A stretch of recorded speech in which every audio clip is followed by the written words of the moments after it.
Bonjour à toutes et à tous et bienvenue à cette nouvelle édition d'Information dont voici le sommaire. La ménopause est une étape inévitable de la vie d'une femme qui survient entre 45 et 55 ans. Comment se manifeste-t-elle? Dans ce journal, un spécialiste donne des astuces pour mieux vivre la ménopause. Dans l'administration publique béninoise, la pause de l'après-midi est désormais réduite d'une heure avec une incidence sur l'heure de fermeture des bureaux à suivre le constat de la mise en application des nouveaux horaires de travail. Le cinéma, encore appelé le 7e art, est une grosse filière pourvoyeuse de devises et d'emplois au Bénin. Les acteurs du domaine s'évertuent à redonner au cinéma ses lettres de noblesse. Une actrice du cinéma nous éclaire.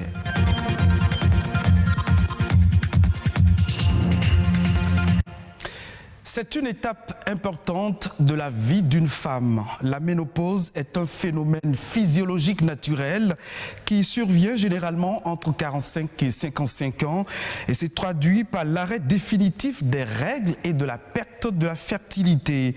Des millions de femmes parviennent à ce stade de leur vie sans comprendre ce qu'est la ménopause et ses impacts sur leur santé.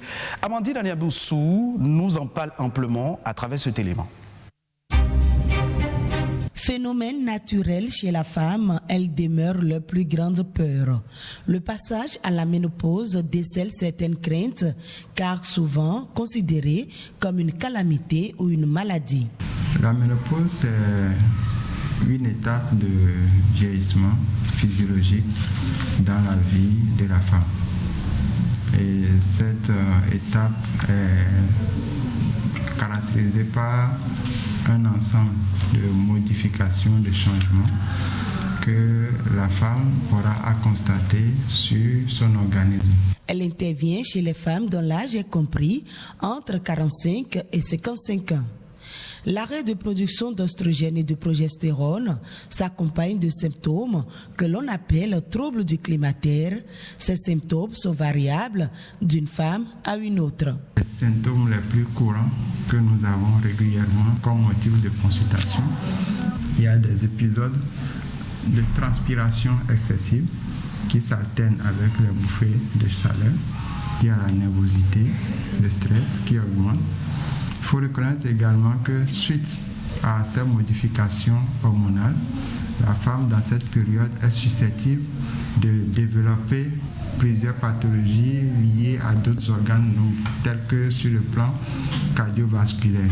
Il y a certaines substances qu'elle aura en manque, comme par exemple la chute du taux de calcium. Il n'existe pas de traitement à proprement parler pour ce phénomène.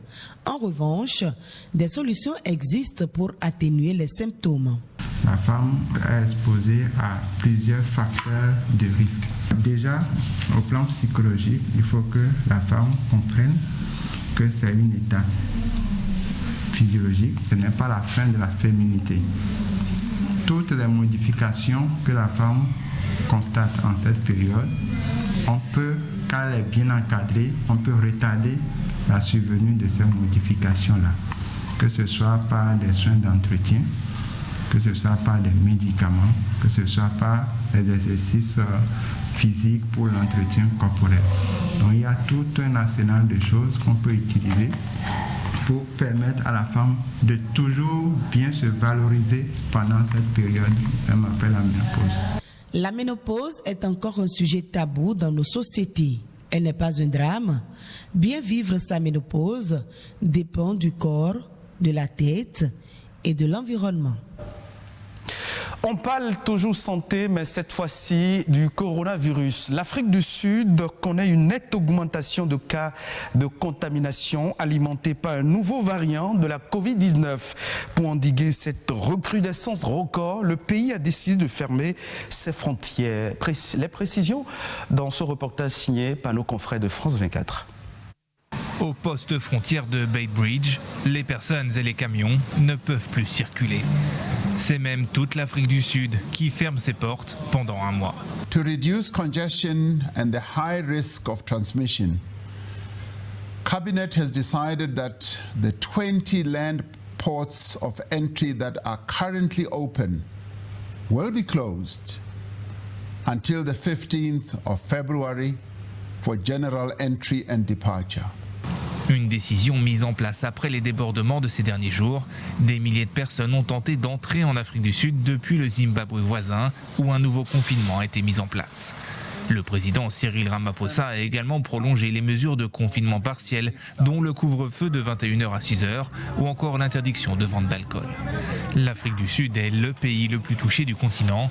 Depuis le 1er janvier, 190 000 nouvelles infections ont été enregistrées et plus de 4 600 personnes sont mortes. With the second wave, the patients are a lot more sicker. There's more of them coming in. This is a high-risk zone for COVID infection. We're doing the best that we can. There's COVID everywhere.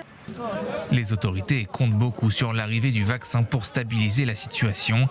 L'Afrique du Sud a commandé 20 millions de doses, dont les premières devraient arriver au cours du mois de janvier. Depuis le début de la pandémie, 33 000 Sud-Africains sont morts et plus d'1 200 000 ont été contaminés. On revient au Bénin pour constater la mise en application des nouveaux horaires dans l'administration publique. Vous le savez sans nul doute, depuis le 1er janvier 2021, les fonctionnaires de l'administration publique béninoise sont soumis à de nouveaux horaires de travail. Une fois au boulot à 8h, la descente est pour 17h30. Quelques jours après la mise en vigueur de cette réforme, comment les fonctionnaires de l'administration publique s'y adaptent-ils? Le changement des habitudes leur est-il facile? Réponse dans ce tour de quelques services publics réalisés par Rodrigue Babaguito. Retour au poste pour Pamphile à 14h ce lundi, après une pause d'1h30, contrairement aux 2h30 dont il jouissait jusqu'en 2020. Un changement d'habitude avec lequel ce chef d'une cellule de contrôle des marchés publics a démarré l'année 2021. Pourtant, il n'a aucun mal à s'y adapter. Moi, je suis déjà un peu habitué à ce système-là, où j'ai travaillé dans 10 ans durant dans les institutions internationales, où nous faisons du goûter à midi de 13h à 17h. C'est une très bonne initiative. Une très bonne initiative, mais Alexandre, lui, y trouve tout de même une petite difficulté.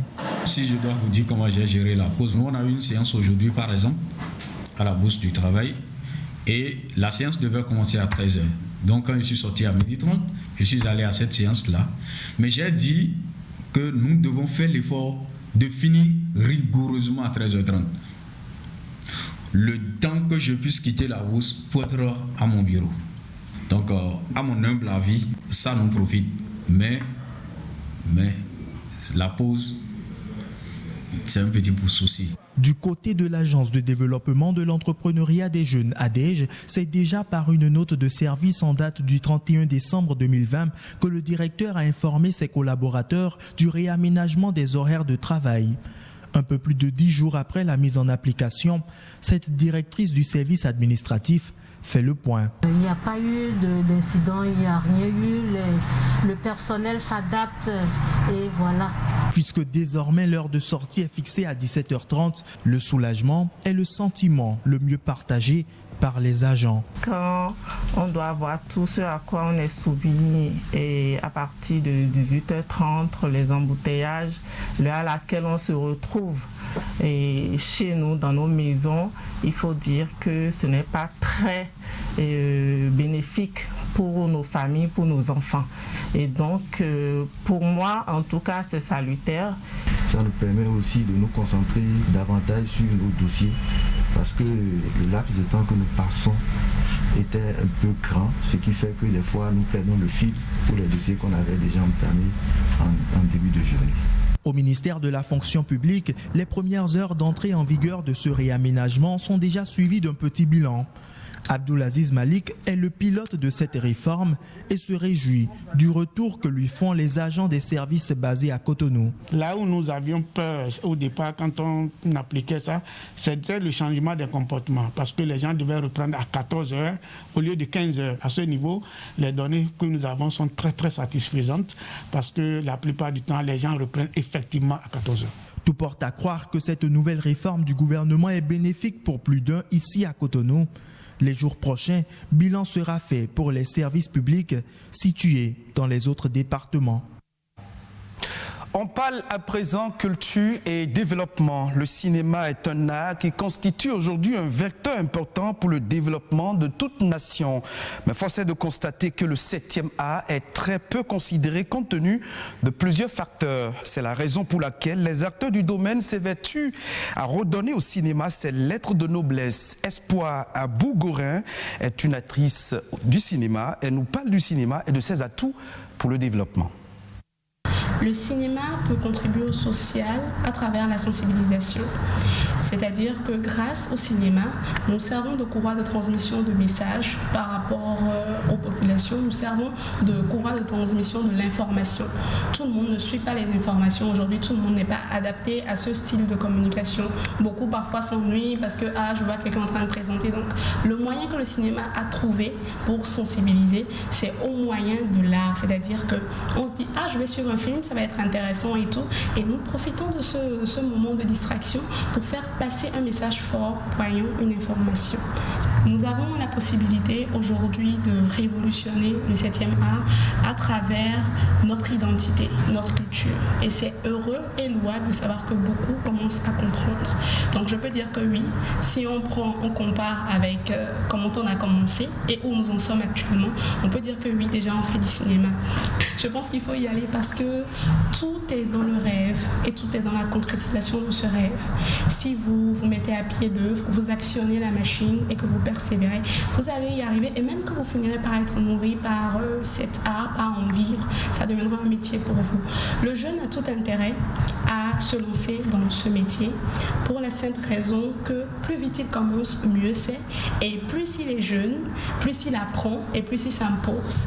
Alors oui, il faut se lancer dans le cinéma parce que par là on apprend beaucoup, par là on développe ses sens, par là on s'éveille et par là aussi on se découvre plusieurs facettes de personnalité, on améliore sa façon d'être et on apprend à être surtout humble et à travailler en équipe. Autre actualité au plan national dans cette édition, à travers la nation en bref et en images, c'est une présentation signée Nadège Omoladesani.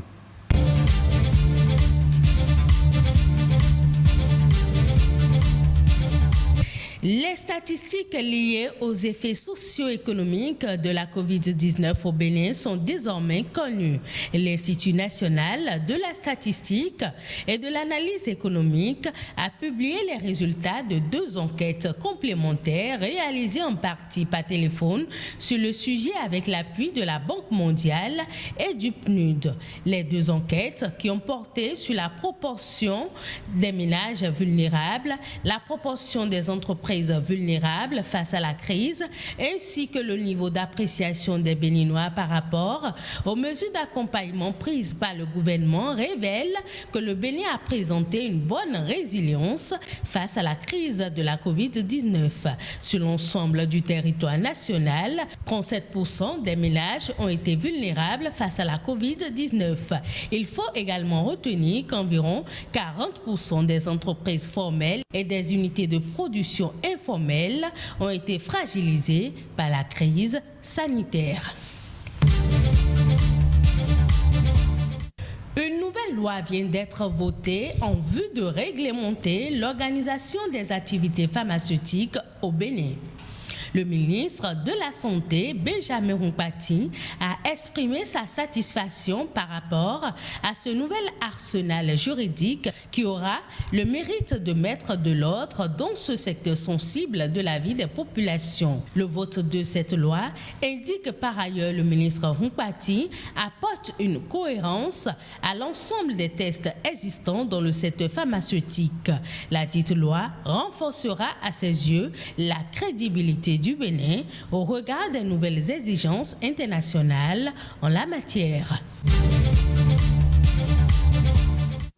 Les indicateurs de performance ont connu une évolution au cours de l'année 2020 à la Société béninoise d'énergie électrique.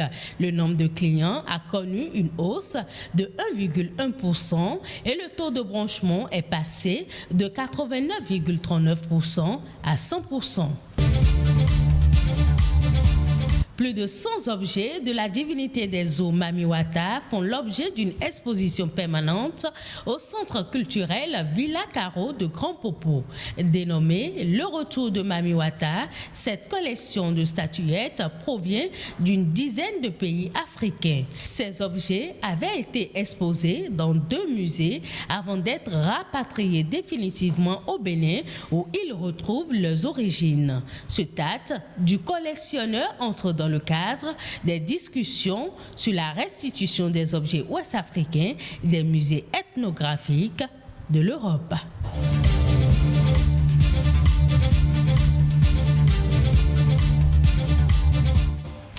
Avant de mettre un thème à cette édition, nous vous informons qu'en raison du championnat d'Afrique des nations de football CHAN qui démarre le samedi 16 janvier 2021 au Cameroun, le 19h45 n'aura pas lieu pendant la durée de la compétition. La grande édition du journal de BB24 vous parviendra à 19h. Mesdames, Messieurs, merci de votre fidélité. Retrouvez cette édition en replay sur le site de l'ORTB, www.ortb.bj.